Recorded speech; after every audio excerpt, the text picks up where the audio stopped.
మేము మా బావను కోల్పోయాం. అతను చాలా అమాయకుడు. ప్రభుత్వం మాకు మేలు చేయలేదు. సరైన సమయంలో చర్యలు తీసుకోలేదు. పట్టించుకోలేదు. చివరికి అమాయకుని బలి తీసుకున్నారు. 2 చిన్న పిల్లలు ఉన్నారు. వారిని ఎలా పెంచి పెద్ద చేయాలి? మాకీ ప్రభుత్వమే ఆదుకోవాలి. ఫేస్బుక్లలో ఇట్లా యూట్యూబ్లలో వైరల్ అయిన విషయం తెలిసిందే.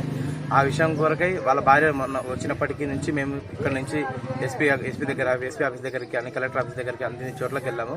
కానీ అక్కడి నుంచి అయితే మాకు ఎలాంటి సమాచారం అయితే లేదు సార్, ఉన్నది చెప్తున్నాము. కానీ ఇంకోటి ఏంటంటే మాకైతే అనుమానం ఉంది, ఆయన సూసైడ్ చేసుకునేంత పిరికోడైతే కాదు. చనిపోయినా చంపేశారో మాకు తెలియదు. కానీ ఖచ్చితంగా మాత్రం న్యాయం జరగాలి. రాష్ట్ర ప్రభుత్వం కానీ కేంద్ర ప్రభుత్వం కానీ ఇప్పుడైనా చూడండి, బీద కుటుంబము, 2 బిడ్డలు, సన్న బిడ్డలు ఉన్నారు, తల్లిదండ్రులు ముసలి వాళ్ళు, వాళ్ళ వరకు ఆలోచించి ఏదైనా మీరు ప్రభుత్వం తరఫున ఎలాంటి సహకారమైన అందించండి. ఆయన హత్య చేయలేదని మా అనుమానం. ఆయన మాత్రం హత్య చేయబడ్డాడని కూడా అనుమానము. దయచేసి మీ మీడియా వాళ్ళ తరపు నుంచి ప్రభుత్వం కోరుతున్నది ఒకటే, ఆయన కుటుంబానికి ఎలాగైనా న్యాయం జరగాలని కోరుతున్నాను. వెళ్ళాం సార్ కలెక్టర్ నుంచి ఇక్కడ ఎస్పీ ఆఫీసర్ ఖచ్చితంగా న్యాయం అయితే చేస్తామన్నారు. కానీ వెళ్ళినప్పటి ఒక్క మాట వరకే, కానీ చేయలేదు. ఎలాంటి మాట కూడా మాకు ఎలాంటి ఇన్ఫర్మేషన్ లేదు.